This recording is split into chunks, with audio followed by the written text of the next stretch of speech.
الحمد لله رب العالمين والصلاة والسلام على سيد المرسلين وعلى آله وصحبه أجمعين أما بعد فأعوذ بالله من الشيطان الرجيم بسم الله الرحمن الرحيم رب اشرح لي صدري ويسر لي أمري واحلل عقدة من لساني يفقهوا قولي رب اشرح لي صدري ويسر لي أمري واحلل عقدة من لساني يفقهوا قولي رب اشرح لي صدري ويسر لي أمري واحلل عقدة من لساني يفقهوا قولي رب يسر ولا تعسر وتمم بالخير. معزز سامعین اکرام، اللہ جل جلالہ عما نوالہ نے ہمیں اور آپ کو جمعے کی نماز کے لیے اکٹھا اور جمع فرما دیا ہے. یہ اس کا احسان اور کرم ہے. نہ جانے کتنے بھائی ہمارے اس نماز سے بھی محروم ہو جاتے ہیں، نمازیں چھوٹ جاتی ہیں، نمازیں چھوڑ دیتے ہیں. ان کے لیے دعا کرنی ہے کہ اللہ پاک انہیں بھی اپنے گھر میں، اللہ کے گھر میں آنے کی توفیق عطا فرما دے، اللہ موقع عطا فرما دے. میرے بزرگوں اور دوستوں، بھائیوں، یہ دین کی باتیں ہمارے اور آپ کے سامنے جو آیا کرتی ہیں وہ دراصل یاد کرانے کے لیے آتی ہیں، یاد دہانے کے لیے آتی ہیں، ذہن دماغ میں بات کو پیدا کرنے کے لیے آتی ہے کہ ہمارے ذہن دماغ میں وہ بات پیدا ہو جائے، یاد آ جائے. ورنہ تو اکثر باتیں ہم جانتے ہیں، ہمیں سب معلوم بھی ہیں، سنتے بھی رہتے ہیں، لیکن جب بار بار کوئی بات ذہن میں آتی ہے تو پھر کچھ شوق، کچھ داعیہ، کچھ جذبہ پیدا ہونے لگتا ہے کہ کاش کہ ہم کچھ کرنے لگیں. اللہ کے نبی سرکار دو عالم صلی اللہ علیہ وسلم سے اللہ نے فرمایا فذکر ان الذکری تنفع المؤمنین. اے نبی صلی اللہ علیہ وسلم، اے پیارے حبیب صلی اللہ علیہ وسلم، لوگوں کو آپ بتاتے رہیے، لوگوں کو آپ یاد دلاتے رہیے، کہتے رہیے. یہ کہنا جو ہے ایمان والے کو نفع دے. ایمان کی باتیں ہمیشہ نفع دیتی ہیں، سننے والے کو بھی اور سنانے والے کو بھی ہمیشہ نفع دیتی رہتی ہے. ہر ایک بات پر اللہ پاک نیکیاں دیتا ہے، ہر سننے والوں کو بھی اللہ ثواب دیتا ہے. اس لیے آپ کے سامنے یہ تمام باتیں آتی رہتی ہیں، لوگ بتاتے رہتے ہیں. اللہ کے نبی صلی اللہ علیہ وسلم نے ارشاد فرمایا کہ ہماری چند باتیں تم لے لو، کامیاب ہو جاؤ. دنیا بھی تمہاری ہو جائے گی اور آخرت بھی تمہاری ہو جائے گی. اللہ کے نبی صلی اللہ علیہ وسلم نے ارشاد فرمایا کہ ہماری چند باتیں تم لے لو، دنیا بھی تمہاری اور آخرت بھی تمہاری، دونوں کا ٹھیکہ تم کو ہم نے دے دیا. اگر یہ چند باتیں ہماری زندگی میں، آپ کی زندگی میں آ جائیں تو ہم بھی کامیاب، آپ بھی کامیاب، اور جو بھی عمل کرنے والا وہ بھی کامیاب. چند باتیں کون سی ہیں؟ صدق و حدیث، سچ بولنا. سچ بولنا سیکھ لو، جھوٹ نہ بولو، سچائی اپنی زبان پہ لے آؤ. یہ بہت بڑی بات ہے. سچ بولنے والوں کی اگر تعداد ڈھونڈی جائے، تلاش کیا جائے تو شاید لاکھوں میں کوئی ایک آدمی مل جائے گا. اللہ کے نبی نے فرمایا کہ تم ہماری چند باتیں لے لو، دنیا بھی تمہاری ہو جائے گی اور آخرت بھی تمہاری ہو جائے گی. ان میں پہلی بات یہ ہے صدق و حدیث، سچی بات کرو، سچ بات بولو، جھوٹ نہ بولو. دوسری بات، دھوکہ نہ دو. دھوکہ، فریب، دھوکہ نہ دو. دھوکہ نہ دو، کامیاب ہو جاؤ گے. ہم اور آپ سب لوگ اپنے گریبان میں جھانکے کہ کہیں جان بوجھ کر، کہیں انجانے میں بھی دھوکہ دے دیتے ہیں، قصداً دھوکہ دے دیتے ہیں. اللہ کے نبی نے فرمایا کہ ہم سارے گناہوں کی امید اپنی امت سے کر سکتے ہیں کہ بڑا سے بڑا گناہ کر لیں گے، بڑا سے بڑا جرم ہو جائے گا ہماری امت سے، لیکن دو باتیں نہیں ہوں گی۔ اللہ کے نبی نے فرمایا کہ اپنی امت سے دو باتوں کو امید نہیں لگاتے ہیں۔ ایک تو یہ ہے کہ وہ دھوکہ نہیں دے گا، دوسرے یہ کہ جھوٹ نہیں بولے گا۔ ہم ذرا مشاہدہ کریں، ہم ذرا جائزہ لیں، ہم ذرا محاسبہ کریں کہ ہم سب کے آقا مدینے کے تاجدار احمد مصطفیٰ محمد مصطفیٰ صلی اللہ علیہ وسلم فرما رہے ہیں کہ اپنی امت سے ہم دو باتوں کے بارے میں اطمینان رکھتے ہیں کہ ہماری امت دو چیزیں نہیں کرے گی، نہ جھوٹ بولے گی نہ دھوکہ دے گی۔ اب ہم ذرا اپنا جائزہ لیں، اپنے معاشرے کا جائزہ لیں کہ لوگ جھوٹ کتنا بولتے ہیں، دھوکہ کتنا دیتے ہیں، دیتے نہیں دیتے ہیں۔ جھوٹ تو کہتے ہیں یہ تو چلے گا، اتنا چلے گا، جھوٹ اتنا تو چلے گا، جھوٹ کی گنجائش ہے بھی، ایسا نہیں ہے، کہاں پہ ہے؟ دو میاں بیوی لڑائیاں ہو رہی ہیں، جنگیں، طلاق کی نوبت آ رہی ہیں، تو وہاں پر تیسرا جو ثالث جو بن کے جائے گا وہ جھوٹ بول کے دونوں کو صلح سمائی کرا دے گا کہ گھر برباد نہ ہونے پائے، گھر ٹوٹ نہ جائے، وہاں جھوٹ بولنا جائز ہے۔ کہ دو میاں بیوی دستے گریباں ہو، گھر میں طلاق کی نوبت آ رہی ہو، گھر برباد ہونے والا ہو، چھوٹنے والا ہو، اس میں تیسرا شخص جو ہے دونوں کی طرف سے کچھ ایسی باتیں بنا کے لے کے جائے کہ بیوی بھی خوش ہو جائے اور میاں بیوی بھی خوش ہو جائے اور دونوں مل جائے آپس میں۔ کسی کے قتل کی سازش ہو رہی ہو، وہاں غیبت کرنا بھی جائز ہے۔ کسی کوئی پلاننگ بن رہی ہو کہ فلاں صاحب کو گولی ماری جائے گی، اللہ نہ کرے، یا اس کو جو اس کے خلاف یہ ہوگا، تو وہاں غیبت کرنا بتا دے رہے بھائی تم ہوشیار ہو جاؤ، تمہارے خلاف سازشیں ہو رہی ہیں، یہ غیبت بھی جائز ہے۔ جس سے کسی کی جان بچ جائے، کسی کی عزت بچ جائے، کسی کی آبرو بچ جائے، وہاں غیبت کرنا بھی جائز ہو جاتی ہے۔ ویسے غیبت گناہ ہے، غیبت گناہ عظیم ہے، لیکن وہ غیبت نہیں کہ اس کے اندر وہ باتیں ہیں بھی نہیں ہیں بھی تب بھی پیٹھ پیچھے برائی کرنا، یہ تو بہت بڑا گناہ ہے۔ غیبت کرنا تو بہت بڑا گناہ ہے، جس کو اللہ نے فرمایا قرآن میں کہ غیبت ایسے ہی ہے جیسے کہ اپنے مرے ہوئے بھائی کا گوشت کھانا، اپنے مردے بھائی کا گوشت کھانا اور کسی کی پیٹھ پیچھے برائی کرنا، یہ غیبت کہلاتا ہے۔ غیبت یہی ہے، چاہے وہ بات اس کے اندر ہو تب بھی، وہ خرابی ہو تب بھی غیبت کہلائے گی، اگر خرابی نہیں ہے تو الزام ہے، تہمت ہے۔ اس لیے اللہ کے نبی نے فرمایا من سکت ونجا، من سکت ونجا، جو خاموش رہا وہ کامیاب ہو گیا۔ جو اپنے اللہ نے اس زبان کو 32 دانتوں اور 2 تالوں میں بند رکھا ہے، 32 دانت اللہ نے دیے ہیں ہمیں اور آپ کو، اور 2 تالے دیے ہیں کہ اس میں اس کو بند رکھنا۔ اگر تم نے کھول دیا 32 تالوں سے اور 32 دانتوں سے اور تالوں سے، تو اس زبان نہ جانے کیا کیا بچیں گی، کیا کیا کہیں گی، اندازہ نہیں ہو سکتا۔ اسی زبان سے نہ جانے کیا کیا الزامات لگا دیتے ہیں، کیا گالیاں ہو جاتی ہیں، کیا بدتمیزیاں ہو جاتی ہیں، جس کا اندازہ نہیں لگایا جا سکتا۔ اللہ کے نبی نے پھر یہ فرمایا یہ چند باتیں مجھ سے لے لو، دنیا بھی تمہاری ہوگی، آخرت بھی تمہاری ہوگی۔ پہلی بات تو یہ صدق و مقالی، صدق و حدیث، سچائی۔ دوسری بات یہ ہے کہ دھوکہ نہ دو، فریب، دھوکہ۔ تیسری بات ہے حسن و خلیق میں اچھے اخلاق۔ اسلام کا سب سے بڑا معیار جو ہے، اللہ کے نبی صلی اللہ علیہ وسلم کے پاس صحابہ آئے اور صحابہ نے کہا اللہ کے نبی اسلام کا سب سے اچھا عمل بتا دیجیے، اسلام کا سب سے اچھا کام بتا دیجیے۔ کیا نماز پڑھنا سب سے اچھا کام ہے؟ آپ نے کہا نہیں۔ روزہ رکھنا کیا اچھا کام ہے؟ کہا نہیں۔ زکوٰۃ دینا سب سے اچھا کام ہے؟ کہا نہیں۔ حج کرنا سب سے اچھا کام ہے؟ کہا نہیں۔ پھر کیا ہے؟ صحابہ سوچنے لگے پھر کیا چیز ہے سب سے اچھا عمل؟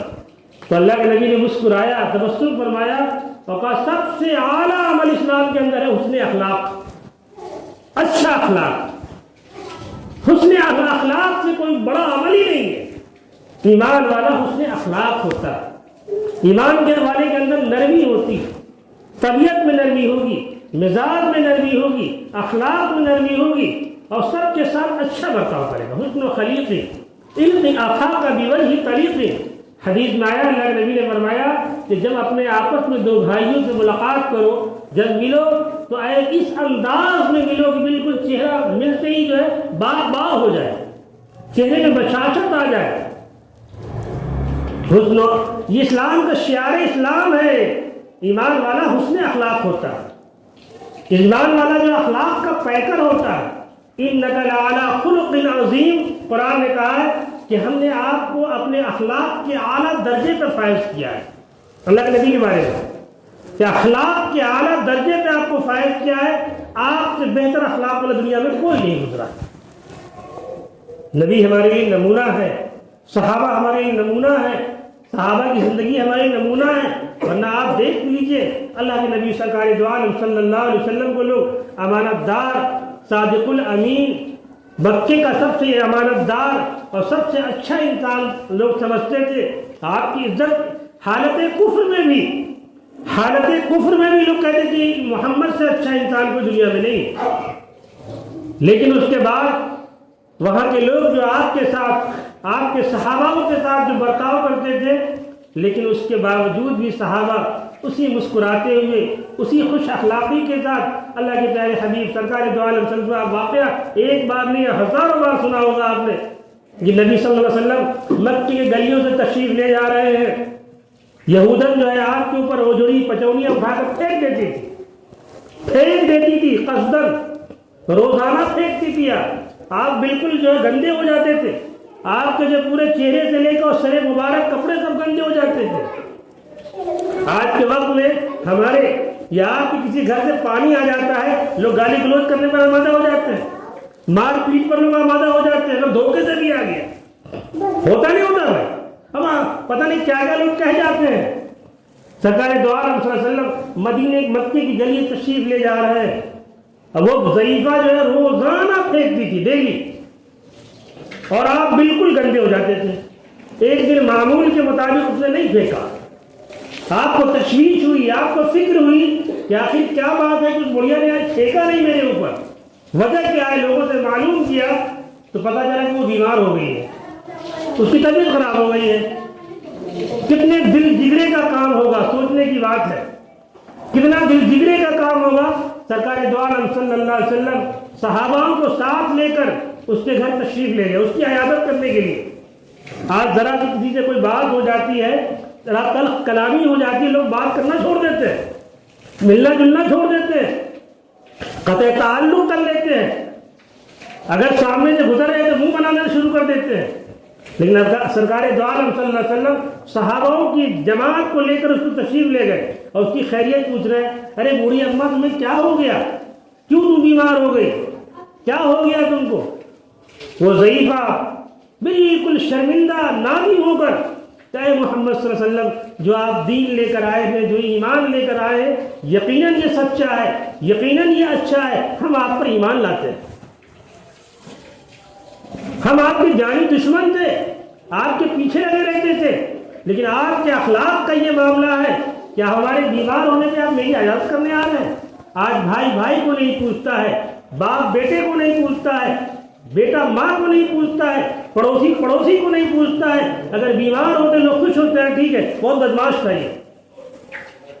حضرت امام اعظم ابو حنیفہ جس کے مسلک پر ہم لوگ عمل کرتے ہیں، امام اعظم ابو حنیفہ کے پڑوس میں ایک شرابی تھا اور روزانہ شراب پی کر نشے کی حالت میں آ کر آپ کو گالیاں بکتا تھا، روزانہ گالیاں بکتا تھا۔ ایک دن محلے والوں نے اس کو پکڑ کے اور پولیس کے حوالے کر دیا۔ شام کو جب آپ تشریف لائے گھر تو معلوم یہ ہوا کہ آج وہ شرابی تھانے چلا گیا، اس کو بند کر دیا گیا۔ امام اعظم ابو حنیفہ رحمۃ اللہ علیہ تھانے پہنچ گئے ان کی سفارش کرنے، دروغہ سے کہا کہ ہمارا پڑوسی ہے، آپ نے اس کو بند کر دیا ہے، کرے یہ نشیری ہے، شرابی ہے، جوا کھیلتا ہے، لوگ بتاتے ہیں آپ کو گالیاں دیتے ہیں، تو کہنے لگے میرا پڑوسی تو ہے، آپ اس کو چھوڑیے۔ دیکھیے اخلاق کا معاملہ، جس کو گالیاں دی جا رہی ہیں، شراب کی حالت میں گالیاں بکی جا رہی ہیں، لیکن آپ اس کی جو ضمانت لے کر تھانے پہنچ گئے، اس کو چھوڑ دیجیے آپ۔ کہا حضرت تو آپ کو یہ گالی دیتا ہے، پورا محلہ اس سے تنگ ہو چکا ہے اور آپ اس کی سفارش کرنے آئے؟ ہاں ہاں اس کو چھوڑو، میرا پڑوسی ہے۔ وہ شخص آیا اپنے گھر پہ، بیوی سے کہا نہلاؤ دھلاؤ، اور نہلایا دھلایا پاک صاف ہو کر اور گیا حضرت کے ہاتھ پہ توبہ کیا کہ حضرت میں توبہ کرتا ہوں کہ اب شراب نہیں پیوں گا، اب غلط کام نہیں کروں گا۔ یہ ہے حسن اخلاق۔ آج ذرا سے کوئی بگڑا ہوا ہو یا بدتمیز ہو یا بد کلام ہو، اب ان سے بات نہ کرو، یہ بات کرنے کے لائق نہیں ہے۔ لوگ یہی کہتے ہیں نا بھائی، یہ بات کرنے کے لائق نہیں ہے۔ اگر ہم نہیں محبت دیں گے دوسرا محبت کون دے گا؟ لوگ اپنی اولادوں کو چھوڑ دیتے ہیں، اپنے بیوی بچوں سے بات کرنا چھوڑ دیتے ہیں، پڑوس میں رہنے والے لوگوں سے بات کرنا چھوڑ دیتے ہیں کہ ہم سب سے اچھے ہیں، ہم اعلیٰ ہیں، باقی لوگ ادنا ہیں۔ ایسا نہیں ہونا چاہیے۔ اعلیٰ اللہ کی نظر میں ہونی چاہیے۔ ادنا اور اعلیٰ کا فیصلہ اللہ کے ہاتھ میں ہے، دنیا والوں کے ہاتھ میں نہیں ہے۔ معمولی سے معمولی ہمارا بھائی جو ہے ایمان والا، ہمارا محبوب ہے، ہمارا بھائی ہے، اس کے ساتھ وہی شفقت ہونی چاہیے، وہی محبت ہونی چاہیے، وہی چاہت ہونی چاہیے۔ اور سب سے بڑے اخلاق کا معیار جو ہوتا ہے وہ ہمارا گھر ہوتا ہے، ہماری فیملی ہوتی ہے، ہمارے بیوی بچے ہوتے ہیں۔ اگر کسی کے اخلاق کے بارے میں معلوم کرنا ہو یہ شخص کیسا ہے تو اس کے گھر والوں سے جا کر پوچھو، بیوی سے پوچھو، بچوں سے پوچھو تمہارا باپ کیسا ہے، تمہارا باپ۔ اور یہ چیزیں برداشت سے آئے گی، یہ چیزیں صبر سے آئے گی۔ صبر اللہ نے قرآن میں کیا کہا؟ وَاسْتَعِينُوا بِالصَّبْرِ وَالصَّلَاةِ، کہ اے لوگوں ہم سے اللہ سے مدد مانگو، اللہ سے استعانت مانگو نماز کے ذریعے اور صبر کے ذریعے۔ نہ ہماری زندگی میں نماز ہے نہ صبر ہے، نہ ہماری زندگی میں نماز ہے، نہ اللہ کی عبادت ہے نہ صبر ہے۔ اور جب عبادت اللہ کی نہیں ہوگی تو صبر کہاں سے آئے گا؟ اور صبر جو ہے اللہ کے خزانے کی سب سے قیمتی دولت ہے۔ جس نے صبر کر لیا اس کی زبان بھی بند ہوگی، جس نے صبر کر لیا اس کو اپنے ہاتھ کو بھی روک لے گا، جس نے صبر کر لیا اس نے اپنی نگاہوں کی حفاظت کر لے گا، جس نے صبر کر لیا سارے معاملے اس کے آسان ہو جائیں گے۔ اور صبر برداشت، کیا جو چیز ہم کو ناگوار سی لگ رہی ہے اپنے بیوی سے بھی، اپنے بچوں سے بھی، اپنے پڑوسی سے بھی، اس میں برداشت کرنا، صبر کر لینا، غصے کے گھونٹ کو پی جانا، یہی صبر ہے۔ برداشت، ہم انتقام لے سکتے ہیں، ہم بدلہ لے سکتے ہیں، اس کے باوجود ہم نے صبر کر لیا، اس پر اجر عظیم کا اللہ کا وعدہ ہے، اجر عظیم کا وعدہ ہے۔ اللہ نے قرآن میں فرمایا ہے کہ بڑے کامیاب ہیں وہ لوگ، بڑے کامیاب ہیں وہ لوگ جو غصے کے پی لیتے ہیں اور معاف کر دیتے ہیں، معاف کر دیتے ہیں۔ معاف کرنے والے کو اللہ بہت پسند کرتا ہے، کہتا تم نے یہاں معاف کیا ہے ہم تمہارے بڑے بڑے گناہوں کو معاف کر دیں گے، ہم تمہارے بڑے بڑے گناہوں کو معاف کر دیں گے۔ اس لیے میرے بزرگوں، میرے دوستوں، میرے بھائیوں، میرے عزیزوں، آج حالات ہمارے ملک کے جو حالات ہیں وہ آپ سے بہتر کوئی نہیں جانتا ہے۔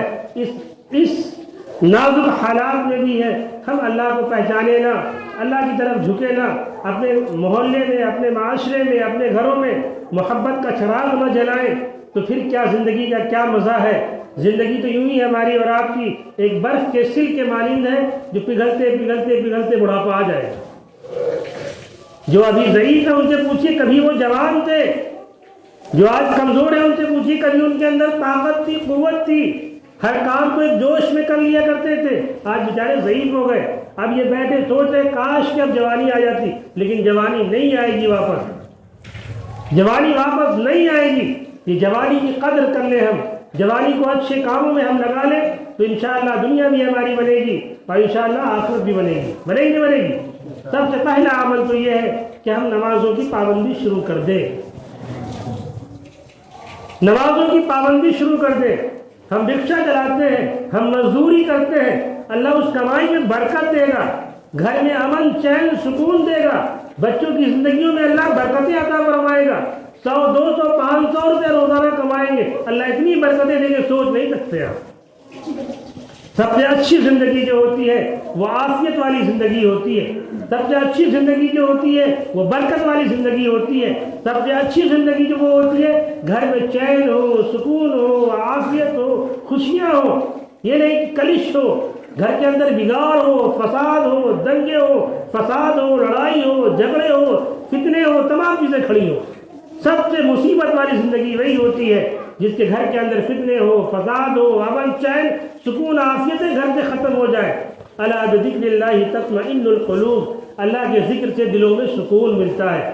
اس لیے میرے بزرگوں، میرے نوجوانوں، میرے دوستوں، میرے ساتھیوں، میں آپ سے بڑے ادب کے ساتھ درخواست کرتا ہوں اور کرتا رہوں گا انشاءاللہ کہ آپ واعتصموا بحبل اللہ جمیعا، کہ اللہ کے رسی کو تھام لیجئے. اسی میں ہماری دنیا بھی انشاءاللہ بنے گی اور آخرت بھی بنے گی.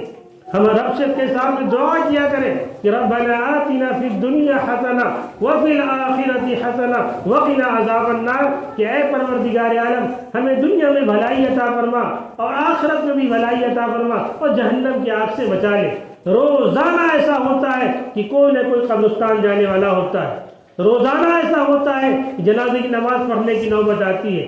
روزانہ کہیں نہ کہیں سے خبر آتی ہے کہ فلاں صاحب پر انتقال ہو گیا. انتقال کے معنی کیا ہوتے ہیں؟ انتقال کے معنی مرنا نہیں ہوتا. انتقال کے معنی ہوتے ہیں اس دنیا کو چھوڑ کے اس دنیا میں چلے جانا. اس کو انتقال کہتے ہیں. یہ دنیا تو ہماری اور آپ کی فانی ہے، ختم ہونے. دنیا کے معنی ہے ختم ہونے والی. دنیا کے معنی ہے سمٹ جانے والی. یہ دنیا سمٹ جائے گی، ختم ہو جائے گی، فنا ہو جائے گی.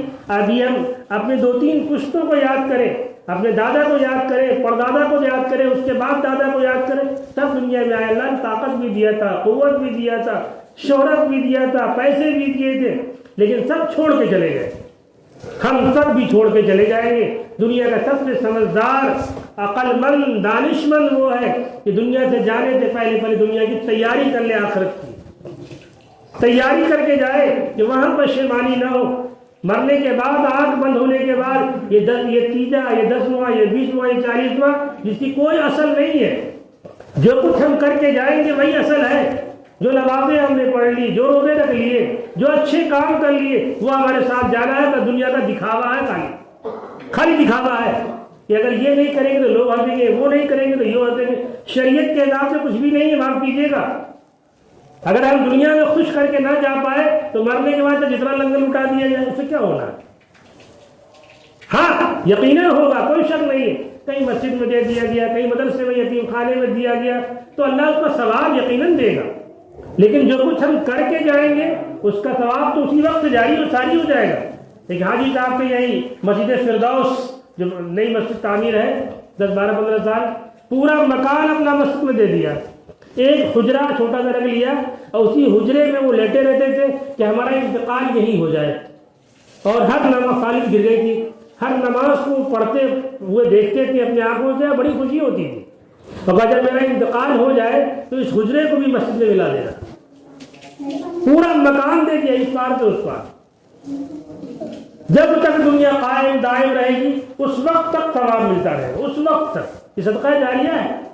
یہ مسجدیں جو ہے یہ اللہ کا مہمان خانہ ہے، فرشتوں کے آنے جانے کی جگہ ہے. یہ مسجدیں یوں ہی اٹھا لی جائیں گی اور جنت میں ملا دی جائیں گی. یہ وہ جگہ ہے. اللہ ہمیں اور آپ کو خود اللہ کو پہچاننے کا، اللہ کی طرف معرفت ہونے کا اور جھکنے کا اللہ موقع نصیب فرما دے. دوسری یہ کہ اب رمضان المبارک میں کوئی وقت، لمبا وقت نہیں رہ گیا ہے اور بس آپ کی مسجد میں آپ کے تعاون سے ہمیشہ ماشاءاللہ خوب کام ہوا ہے، انشاءاللہ ہوتا بھی رہے گا. تو بہت سارا کام یہاں باقی ہے جو آپ سب جانتے ہیں اچھی طریقے سے. اوپر فرش لگنا ہے، اس کے اوپر فرش لگنا ہے، کچھ پتھر وتھر کے کام باقی ہیں، ممبر و محراب کا کام باقی ہے جو آپ کے تعاون سے ہمیشہ ہوا ہے، انشاءاللہ ہوتا بھی رہے گا. اللہ آپ کی کمائیوں میں خوب برکتیں دے کہ آپ روز کمانے کھانے والے لوگ بھی بڑی تعاون کیا آپ نے اور یہ سارا کام آپ کے پیسوں سے ہوا ہے. اللہ اس کا اتنا اجر عظیم دے گا جس کو آپ سوچ نہیں سکتے ہیں.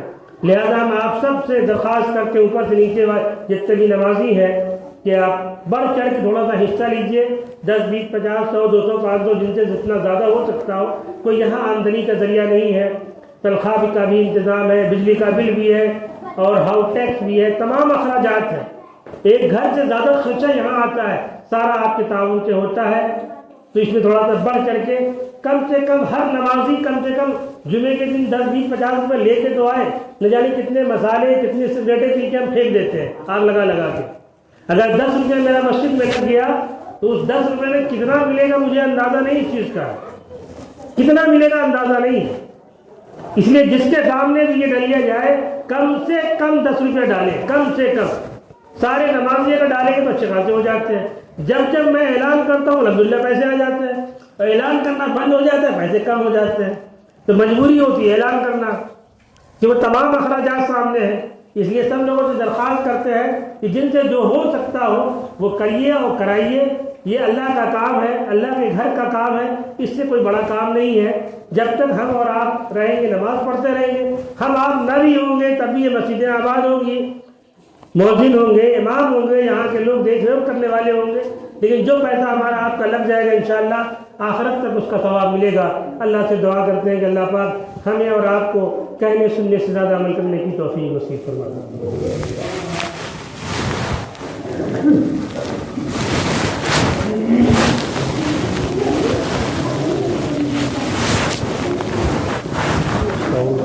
یہ ہے عبدالرحمن بھائی کی چیز ہے.